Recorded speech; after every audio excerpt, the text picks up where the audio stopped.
ரஷ்யாவோட எல்லை பகுதியில் தாக்குதல் நடத்துகிறான். அதனால் என்ன பிரயோஜனம் இருக்குது? ஒன்றும் செத்தவன் பூரா இப்போ ட்ரம்ப் சொன்ன மாதிரி அழகழகான பசங்க, சின்ன சின்ன பசங்களாக இருக்காங்க, உயிரெலாம் போகுது, வாழ வேண்டிய வயசில் அனாமத்தா செத்து போகிறாங்க, போகிற நிறுத்துக்கடான்னு சொன்னாப்புல.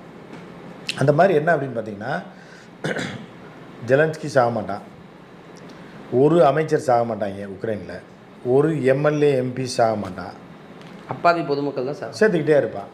அதே மாதிரி இங்கே ரஷ்யாவில் புட்டினுக்கு மேலே தூசியோடு விழுகாது, இராணுவ தளபதி மேலே யார் மேலே ஏதாவது நடந்திருக்கா? எந்த செய்தியும் நீங்கள் பார்த்துருக்க மாட்டீங்க. அதே மாதிரி நீங்கள் இஸ்ரேலுக்கும் பாலஸ்தீனத்துக்கு நடக்கிற போரில் நெதன்யாவை கொண்டு விட்டாங்களா?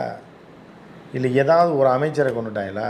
இருக்காது. ஒரு எம்பி செத்துருக்கானா? இருக்காது. இல்லை பியூரோக்ராட்ஸ் எவனா செத்துருக்கானா? இருக்காது. வெளியுறவுத்துறை செயலாளர் எவனா செத்துருக்கானா? இருக்காது. ஒருத்தன் கூட இருக்க மாட்டான்.